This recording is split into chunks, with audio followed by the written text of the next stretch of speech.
Hey guys, this is Hitthefloor729 speaking. I have a little surprise here. Some of you might remember that little, that infamous video I made of Dragon Ball Evolution, my rant. Yeah, I made that last year, and surprisingly enough, Ben Ramsey, the scriptwriter for Dragon Ball Evolution, wrote to me and publicly apologized for making this film. Now, the first time I read this, I was completely surprised. I mean, I just didn't know if this is actually true or not, because knowing the internet, there's usually a liar right around the corner. Anyway, since I actually got his attention, I apparently, decided to, take advantage of the whole thing and send him a message asking him if he could give me some insight on what he could tell me on the, behind the scenes of Dragon Ball Evolution. Of course, he couldn't tell me much because he can only tell it from his point of view as a scriptwriter. So, of course, I asked him a bunch of questions, maybe 6 of them. If he could give me some insight on that.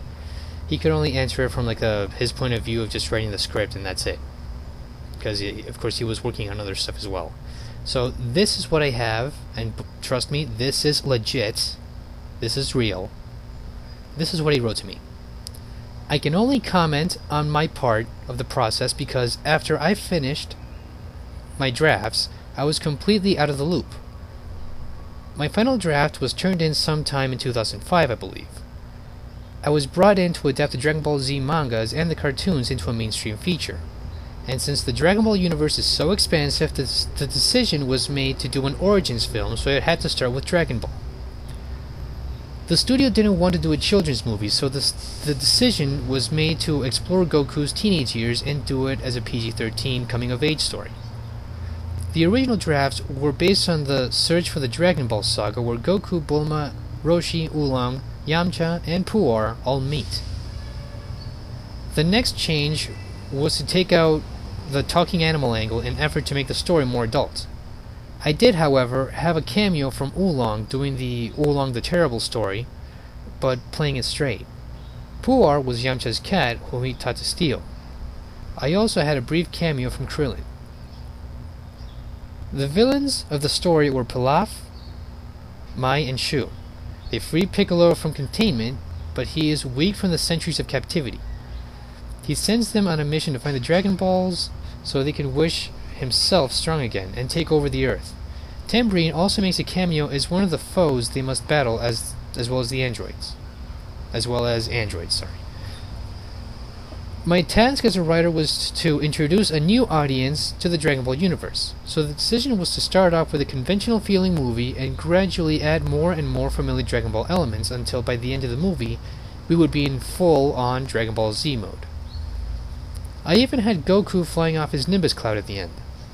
If you know anything about the studio development process, you know that it's based on formula. I could only guess that they became more enamored of the conventional aspects of the movie than the Dragon Ball aspects. By the time I left the project, I would say the script was about 50-50 in terms of original material versus source material, but I felt it captured the spirit of the characters of the universe well. I was happy to hear later on that Stephen Chow liked my draft and wanted to get involved. I am a long-time practitioner of Tai Chi Chuan. A lot of martial arts principles in Dragon Ball are based on Tai Chi. Stephen has a strong Tai Chi influence in all his moves too, in all his movies, I can see why he would be attracted to it, and that pretty much is the end of my involvement with DBE. Once the director was brought on and the movie was greenlit, the development process started all over again with the director doing his rewrite. Only this time they weren't developing a script from the source, they were developing a movie from a script. As far as the decisions made from that point on, I don't know. I was working on another script, then directing my own feature, Blood and Bone, which I'm happy to say is being well received. It feels good to receive praise after taking an internet beatdown by the Dragon Ball fans. I've been writing and doctoring scripts in Hollywood for over 15 years, and most of them never get made. They're sitting on shelves with thousands of other scripts that will never see the light of day. That is another part of the process that you sign on to if you chose this line of work. Some of your best work will never be seen or even heard of. Getting a film made puts you in a very rarefied group of people. Even getting a bad film made.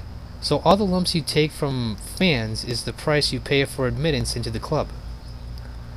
A lot of people don't realize this, but directors like Quentin Tarantino, Oliver Stone, John Sayles, and others paid their dues writing and script doctoring movies until they could get their own up and running. The studio system is a factory. Only a choice and very powerful few get to buck the system and do things their way. Thanks for your interest, Ben. So what can we get from all this? That apparently his original draft was a much more faithful adaptation of Dragon Ball. See, it was originally going to be like a summary of most of the original Dragon Ball saga, and apparently kicking off the whole thing with the Piccolo Daimao saga. You know, including Tambourine and all the evil guys, Pilaf, Mai, Shu, all those characters. They were going to be in the script. And then, well, apparently Fox took over, and from what I'm assuming here, I guess the director himself, James Wong, decided to make a few changes.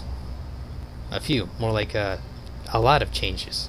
So this is what I was able to get out from Mr. Ramsey himself. And from what I see here is that he, of course, he apologizes for this film, but at the same time, it wasn't entirely his fault.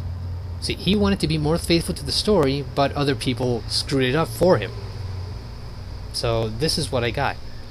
And I hope this is actually very informative to you guys.